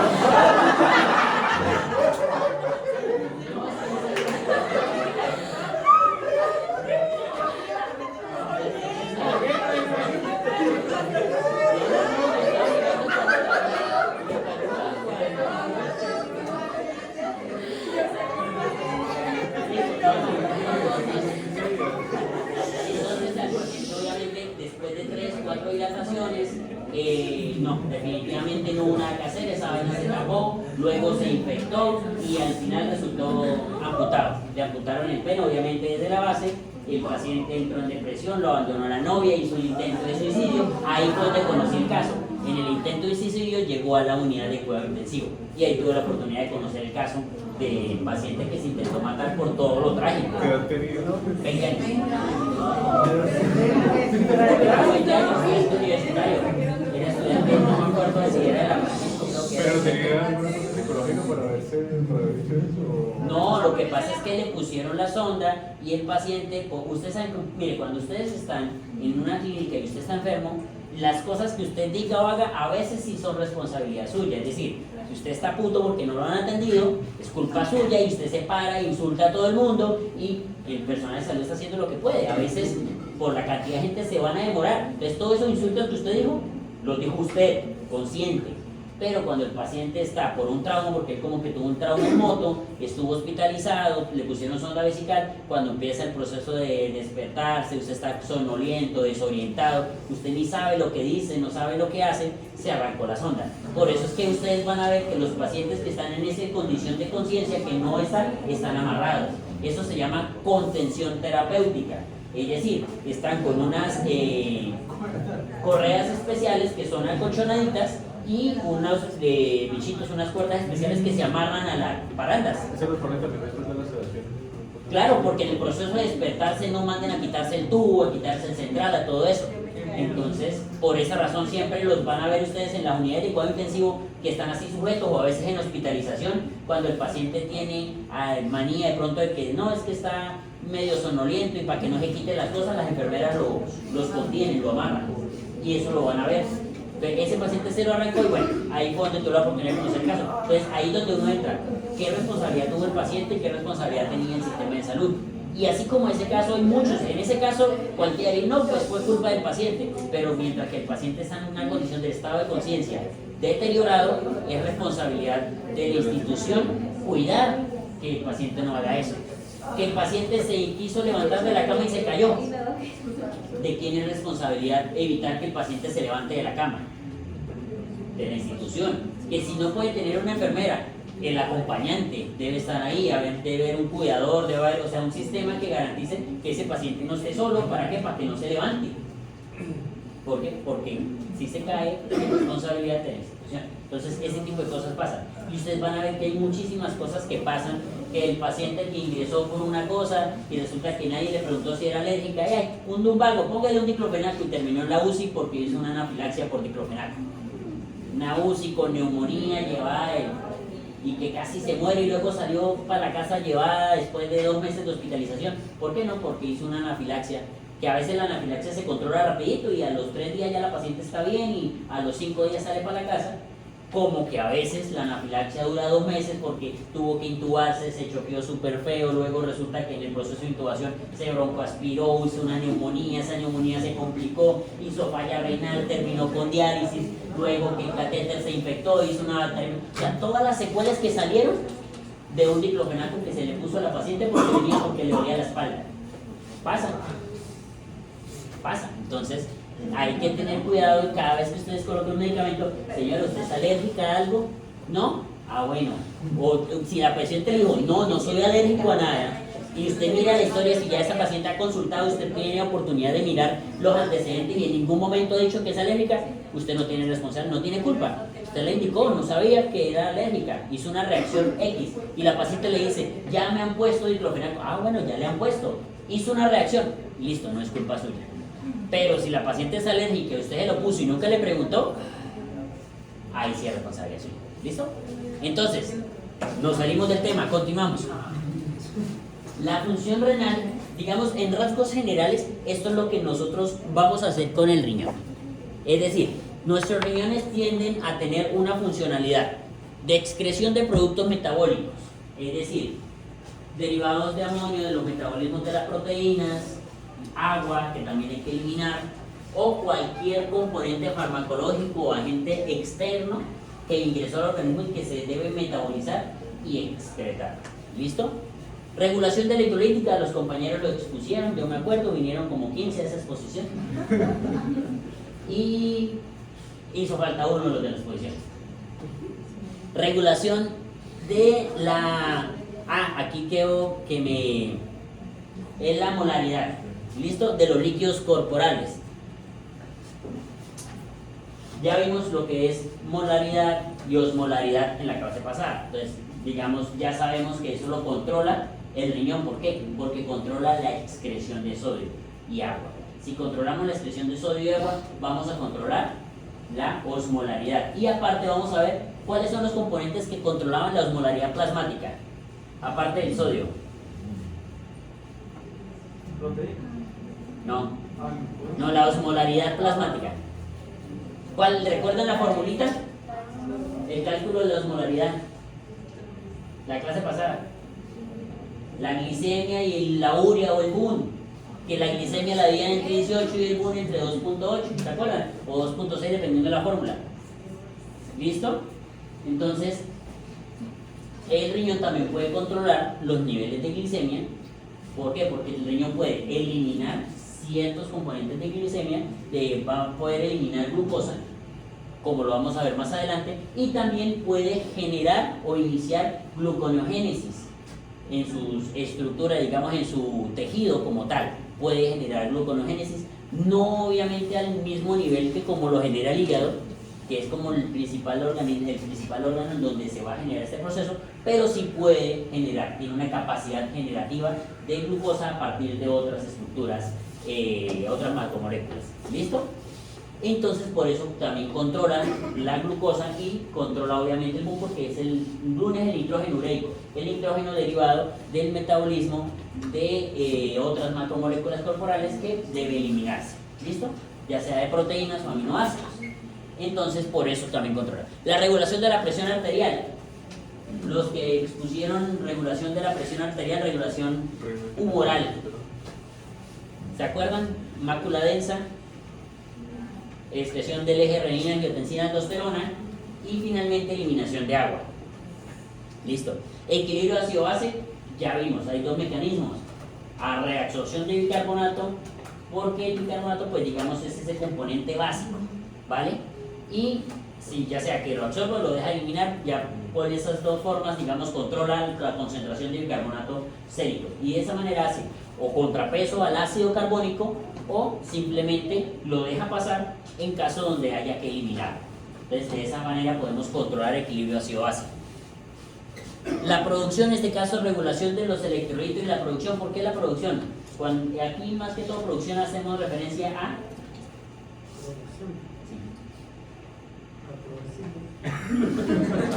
No, sí. Paratormona y calcitriol 1.25, que es la forma activa de la vitamina D. Entonces, esa forma activa se genera en el hígado. Entonces, por eso es que lo necesitamos para el control del calcio, también lo necesitamos para el control del fósforo, porque también nos va a actuar. Y digamos, por eso es que hace la parte de producción. Pero la parte de control de sodio y de potasio, ¿por qué? Porque se aumenta o se disminuye la reabsorción de sodio y potasio dependiendo de las concentraciones séricas, ¿vale? Que son determinadas principalmente también por la mácula densa. ¿Listo? Secreción, metabolismo y excreción de hormonas. Aquí, pues, aquí vamos a hablar más que todo de vitamina D. Vamos a hablar del metabolismo de la eritropoyetina o la producción de eritropoyetina, porque eso también va a controlar la producción de eritrocitos, ¿vale? Y recuerden que los pacientes con enfermedad renal crónica generan ¿qué? ¿Dónde está el grupo de anemias? Hacen anemia por déficit de eritropoyetina, y esa fue una pregunta que se les hizo en la exposición. Y la gluconogenia, que ya la mencionamos. ¿Listo? Tenemos una estructura que normalmente el riñón va a tener aproximadamente 150 gramos, y las dimensiones pues pueden ser de 10 a 12 centímetros. El riñón realmente es pequeño, no se lo imaginen muy grande, es un riñón bastante pequeño, de 10 a 12 centímetros de alto, de 5 a 8 de ancho y de un espesor, es decir, el diámetro anterior a posterior, de 3 a 5 centímetros, un peso aproximado de 150 gramos, con una estructura que digamos, nos va a dar unos puntos de referencia específicos. ¿Cuál sería el hilio? ¿Qué es el hilio? Es donde se colocan todas las pirámides y es por donde sale pues, el cerebro. Levanta aquí, ¿cuál es el hilio? Exactamente. El hilio es por donde ingresan los vasos, que obviamente también el componente nervioso, y por ese punto también emerge, pues parte de la pelvis renal estaría todavía dentro del hilio y bajaría el ureter. ¿Listo? Entonces hasta ahí no hay ningún problema. Y a su vez vamos a ver cómo se está dividiendo en dos partes. Aquí va a haber digamos, esta parte relevante sobre todo para el paciente con enfermedad renal crónica. ¿Por qué? Porque vamos a tener una corteza y una médula. Esa relación córtico-medular la van a ver ustedes relevante en el paciente con enfermedad renal crónica, sobre todo porque aquí, justo en esta zona, en esa relación córtico-medular, van a ver un tipo de nefronas que vamos a ver más adelante. Sí, que son más larguitas y que llegan hasta la médula. Ese tipo de nefronas son las encargadas de controlar lo que es la concentración de la orina. Más adelante lo vamos a ver también, o sea, lo vamos a ver dentro de 3 clases. ¿Listo? Entonces, ahí es donde adquiere la relevancia. Entonces vamos a tener unas pirámides, vamos a tener una zona cortical, una zona medular, vamos a tener unos cálices menores, unos cálices mayores, que van a ser los cálices pequeñitos, y unos cálices mayores y una pelvis. ¿Listo? Y de esa forma se va a generar el proceso de eliminación, producción de orina, que va a generarse a nivel de las nefronas, que van a estar en corteza y en médula. Y eso a su vez va a ir dirigido por unos túbulos colectores que nos va a llevar hacia esas cálices menores, y esos cálices menores van a dirigir el flujo de orina a los cálices mayores, que a la vez van a desembocar o a formar, en este caso diríamos, van a dar lo que sería la forma de la pelvis renal, y esa pelvis renal, de ahí va a emerger el ureter. ¿Listo? Y el ureter va a llevar eso hasta la vejiga. Entonces, esta es como la parte, digamos, anatómica, rasgos generales. ¿Por qué les digo de la relación córtico-medular?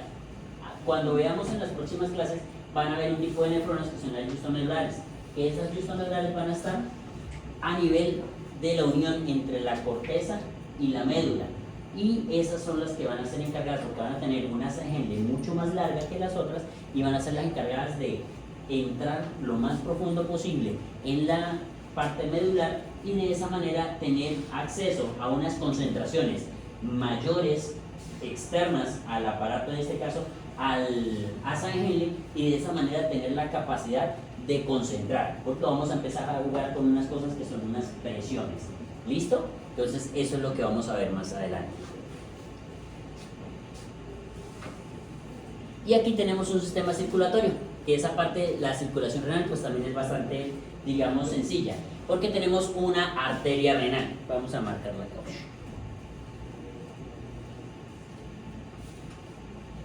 Tenemos una arteria renal por donde va a ingresar, ¿sí? Entonces tenemos una arteria renal que va a empezar y vamos a empezar a ver subdivisiones. Estas son las subdivisiones que vamos a ver de acuerdo al área específica por donde vaya ingresando la arteria renal. Entonces la primera división vamos a tener unas arterias segmentarias que a su vez se van a dar origen a lo que serían unas ramas que son las que estamos viendo nosotros acá, que son las interlobulares. Esas interlobulares van a llegar hasta esa zona de división que dijimos que iba a ser relevante más adelante, que es médula y corteza. En esa zona de división, esas interlobulares van a dar origen a lo que serían unas interlobulillares y unas arciformes. De esas arciformes van a ser cada vez más pequeñas hasta llegar a originar lo que sería la arteria aferente. ¿Qué es la arteria aferente? Es la que va a dar el aporte, en este caso sanguíneo, al glomérulo. ¿Listo? Y ahí obviamente va a haber como ese conglomerado vascular que algunos libros conocen como ese penacho o ese glomérulo, porque vamos a tener un aparato glomerular que a su vez va a tener una cápsula, y esa cápsula va a servir para recibir ese ultrafiltrado. ¿Listo? Eso lo vamos a ver un poquito más adelante.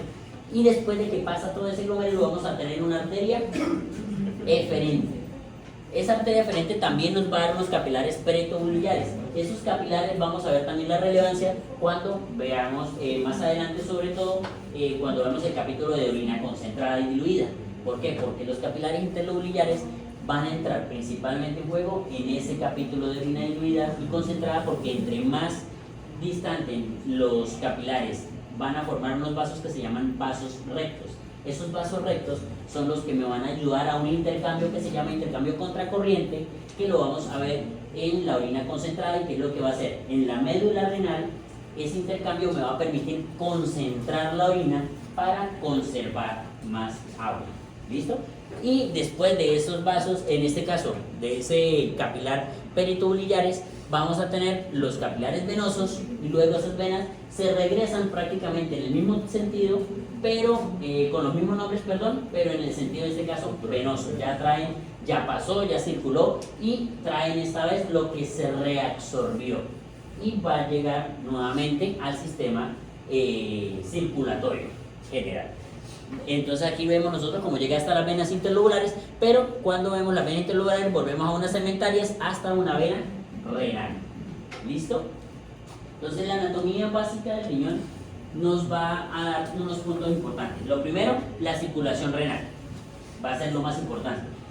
Muchas de las patologías crónicas, como por ejemplo hipertensión arterial, enfermedad renal crónica, obedecen, sobre todo cuando no hay como una causa clara. Hay que buscar si hay una obstrucción. Normalmente una obstrucción en el flujo de la arteria renal termina generando hipertensión secundaria o un trastorno de una enfermedad renal crónica, porque no hay un flujo sanguíneo adecuado. ¿Listo? Segundo punto que va a tener importante en cuanto a la anatomía, los cálices renales. Los cálices renales, ¿por qué? Porque ahí es donde vamos a ver ustedes la patología, en este caso la patología, la formación de litos, la formación de cálculos, que van a llevar a que se genere, digamos, unas estructuras que pueden obstruir el flujo urinario. Y la corteza, la unión de la corteza con la médula, porque ahí está ese aparato yuxtamedular. ¿Listo? Esas nefronas. Importante de las nefronas, al igual que el sistema nervioso central, estas estructuras tienden a no regenerarse, es decir, no se regeneran. Las nefronas que se dañan, punto. y a medida que vamos envejeciendo, vamos, digamos, perdiendo una proporción de esas nefronas que tenemos. Dependiendo de la literatura, algunos le dicen que van de entre 800.000 y 1.000.000 de nefronas por riñón, ¿sí?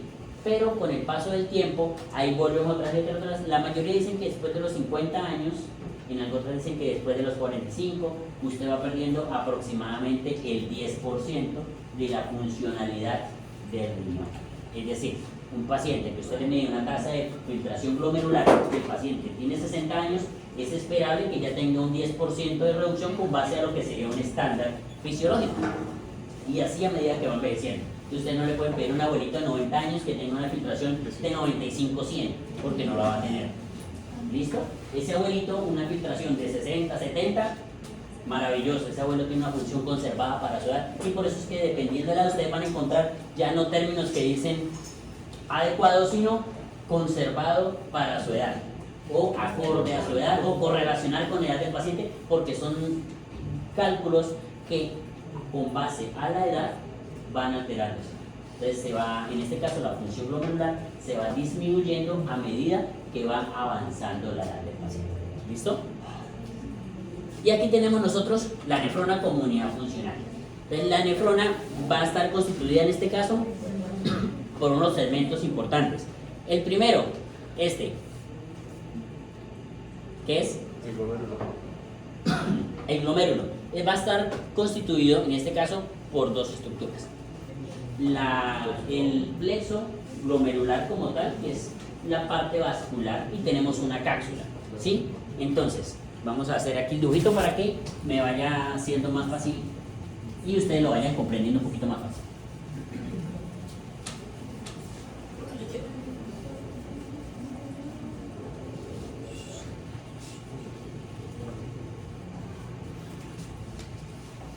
Esta es la arteria.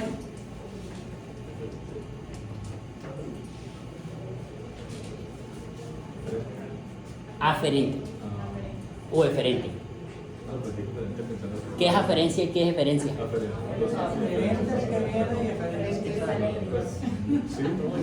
En el sistema nervioso, ¿qué es aferencia?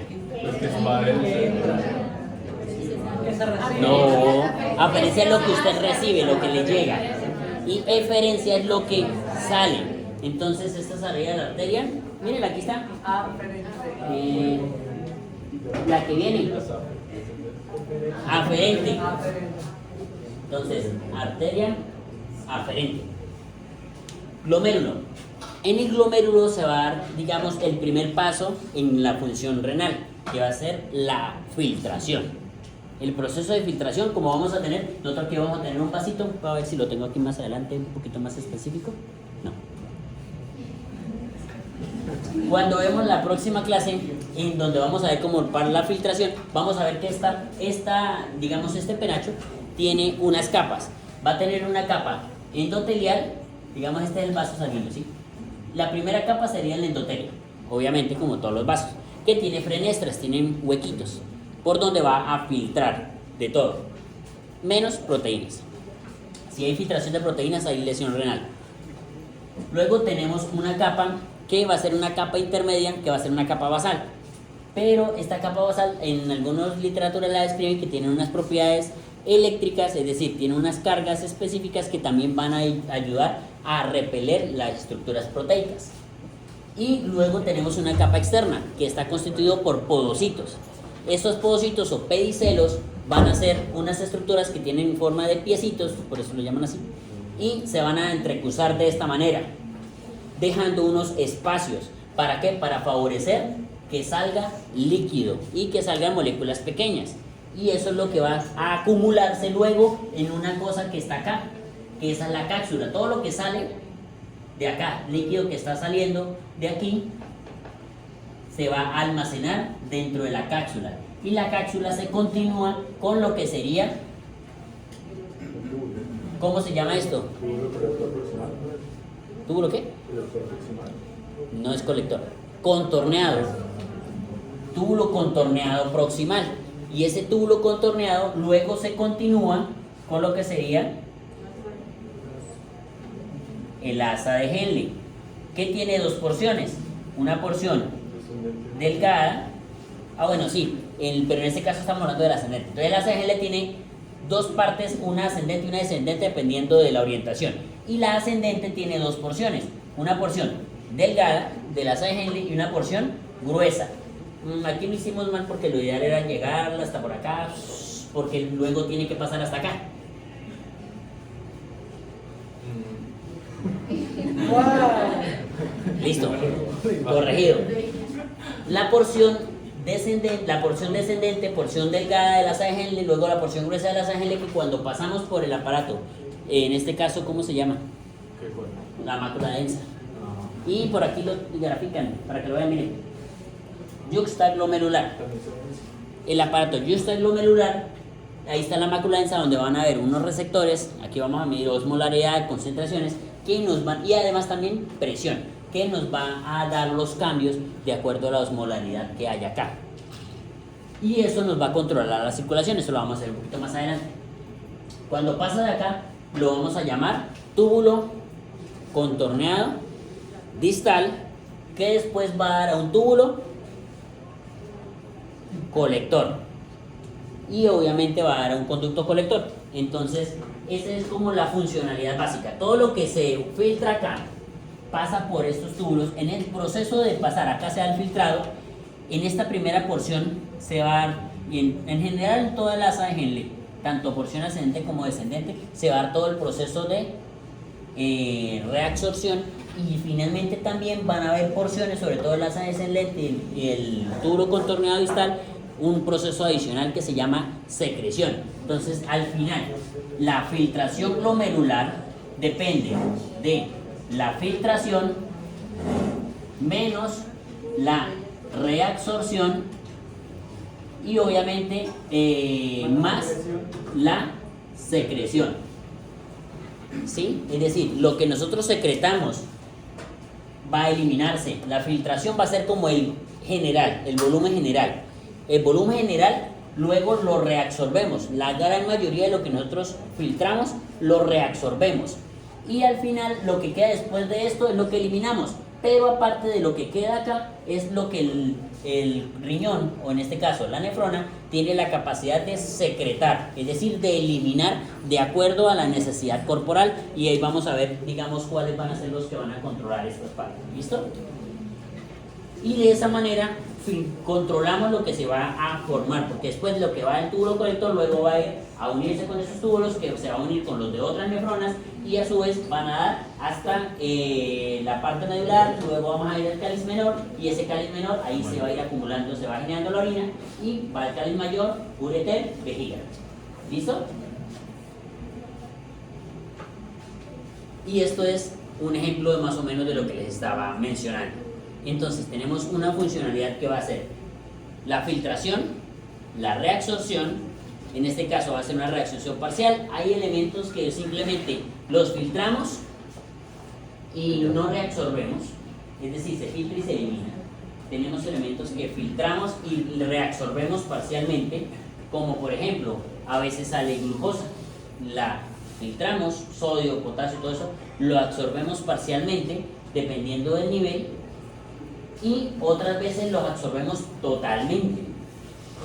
Y hay otros que simplemente no absorbemos, sino que al contrario, aparte de lo que filtramos, luego secretamos otro poco, y eso es lo que terminamos eliminando. Y este ejemplo pues lo vamos a ver nosotros como el amonio, el ácido úrico, que van a ser parte de desecho. ¿Listo? En otros como la creatinina, donde simplemente la secretamos y eso no lo absorbemos, simplemente así como la filtramos, la eliminamos. ¿Listo? Eso no lo volvemos a reabsorber. Y de esa manera se va a generar lo que sería el desecho, la formación que va a eliminarse en la orina. ¿Listo? ¿Preguntas? ¿Dudas? Este era el bosquejo general de lo que vamos a ver en las siguientes 3 clases. ¿Qué va a ser? Sí, claro.